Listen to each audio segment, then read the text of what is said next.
பெரியவங்கலேருந்து குழந்தைங்க வரைக்கும் எல்லாருக்கும் ஒரு பெரிய டெம்டேஷன் இந்த சாக்லேட்ஸ், ஐஸ்கிரீம்ஸ்.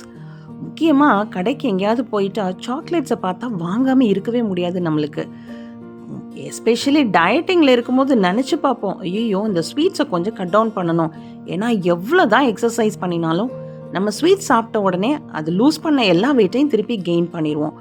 ஆனால் ஒரு விஷயம் நம்ம நல்லா தெரிஞ்சுக்கணும், அந்த டெம்டேஷனை ஓவர் கம் பண்ணுறது எப்படி? பிசாசானவனும் நம்மளை இப்படி சின்ன சின்ன காரியங்களை தான் ட்ராப் பண்ணுவான். ஆண்டவரை கூட அவர் சோதிக்கும் போது என்ன பண்ண இருக்கார் பாருங்களேன். ஏசு பிசாசினால் சோதிக்கப்படுவதற்கு ஆவியானவராலே வனாந்திரத்துக்கு கொண்டு போகப்பட்டார். அவர் இரவும் பகலும் 40 நாள் உபவாசம் இருந்த பின்பு அவருக்கு பசி உண்டாயிற்று. அப்பொழுது சோதனைக்காரன் அவரிடத்தில் வந்து, நீ தேவனுடைய குமாரனையானால் இந்த கல்லுகள் அப்பகங்களாகும்படி சொல்லும் என்றான். ஸோ சாப்பாட்டில் தான் நிறைய பிரச்சனையே வருது. ஏன்னா இந்த பசி நேரத்தில் தான் பாவம் செய்வதற்கு அதிகமாக ஒரு தூண்டுதல் இருக்கும். நிறைய டெம்டேஷன்ஸ் வரும். ஆனால் அது டெம்டேஷன்ஸை நம்ம எப்படி ஓவர் கம் பண்ணுறது? ஆண்டவரே ஒரு வசனத்தினால தான் அதை ஓவர் கம் பண்ணார்.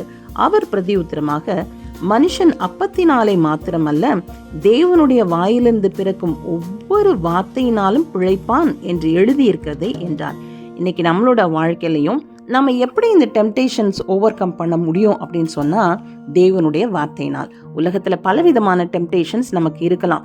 சின்ன சின்னதான சிற்றின்பங்களில் சில பிரியங்கள் வரலாம். ஆனால் முற்றிலுமாய் பாவத்திலிருந்து ஒதுங்கி ஒரு பரிசுத்த வாழ்க்கை வாழ்வதற்கு மிகவும் அத்தியாவசியம் தேவனுடைய வார்த்தைகளை அதிகமாய் தியானித்து தேவனுடைய வார்த்தைகளில் பிரியமாயிருப்பதே. ஸோ வேத வார்த்தையை வாசித்து நமக்கு வர்ற சின்ன சின்ன பிரச்சனைகளை கூட நம்மளால ஓவர் கம் பண்ண முடியும்.